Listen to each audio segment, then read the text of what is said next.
ನಿಮ್ಗೆಲ್ಲ ಏನ್ ಕೆಲಸ ಇಲ್ಲನಾ, ಕೇಳಕ್ ಕೆಲ್ಸಗಳಿಲ್ಲನಾ? ಬಕೀಟ್ ನನ್ ಮಕ್ಕಳಲ್ಲ ನೀವು, ಲೈ ತಾಕತ್ತಿಲ್ಲನಾ? ಅವ್ರು ಏನ್ ಇಲ್ದಂಗ್ ನೋಡ್ಸ್ಬೇಕಾಯ್ತು, ಇವಾಗ ಬಂದು ಬಾಲ ಏನಕ್ಕ ಬಿಡ್ತಾರೀವ? ಅವತ್ತಿಂದ ಮಾತಾಡಕ್ ಮೀಟರ್ಗಳಿದ್ದಿಲ್ಲ. ಯಾರ ಅವ್ನು ಪ್ರಶಾಂತ್ ಸಮಾಗಿ, ಅವ್ನು ಯಾರ ಅವನ? ಏನ್ ಫಿಲಂ ಇಂಡಸ್ಟ್ರಿಗೆ ಏನ್ ಮಾಡೋ ಅವ್ನ ಕೊಡುಗೆ ಏನೋ ಒಂದು? ಏನಿಲ್ಲ ಅವ್ನು ಬುಡ್ಬುಡ್ಕೆ, ಅವನಷ್ಟೇ ಗಾಲಿನಲ್ಲಿ ಗುಂಡೊಡಿಯೋದು. ಅವ್ನು ಯಾರ ಇಂದ್ರಜಿತ್ ಲಂಕೇಶ್, ಏನ ಅಪ್ಪನ್ ಏನ್ ಸಾಧನೆ ಮಾಡ್ಬಿಟ್ಟು ಅವನೇ?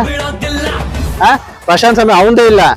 ಯಾರ ಅವ್ನು ಇವನು ಪ್ರಥಮ, ಅವ್ನ ಥಿಯೇಟರ್ಗೆ ಬಂದ್ 3 ದಿವಸ ನಿಂತ್ಕೊಳಲ್ಲ ಫಿಲಮ್. ಅವ್ನು ಎಲ್ಲಾರು ಮಾತಾಡ್ ನಾಯಿ ನಡಿಗಳೆಲ್ಲ ಮಾತಾಡಂಗ ಆಗ್ಬಿಟ್ಟವ್ರೆ. ಸ್ವಲ್ಪ ಇತಿಮಿತಿನಲ್ಲಿ ಮಾತಾಡ್ಬೇಕು. ಒಂದ್ ಮನುಷ್ಯ ಎಡಗುತ್ತಾನೆ, ಈ ರೀತಿ ಮಾತಾಡೋದ್ ತಪ್ಪು. ತಾಕತ್ತಿದ್ರೆ ಅವ್ರು ಮೊದ್ಲು ಬಂದ್ ಮಾತಾಡ್ಬೇಕಾಯ್ತು ಈ ರೀತಿ. ಒಂದಕ್ಕೊಂದೊಂದು ಏನನ್ನ ಟ್ಯಾಗ್ ಮಾಡ್ಕೊಂಡು ಮಾತಾಡೋದಲ್ಲ, ಅದೆಲ್ಲ ಗಂಡಿಸ್ತಾನಲ್ಲ. ತಾಕತ್ತಿದ್ರೆ ಅವ್ರು ಬಂದ್ ಮುಂದೆ ನಿಂತ್ಕೊಂಡು ಮಾತಾಡ್ಲಿ. ಇದೆಲ್ಲ ಲಾಯಕ್ಕಿಲ್ಲ. ಇಲ್ಲಿ ನ್ಯಾಯಾಲಯ ಇದೆ, ಸರ್ಕಾರ ಇದೆ,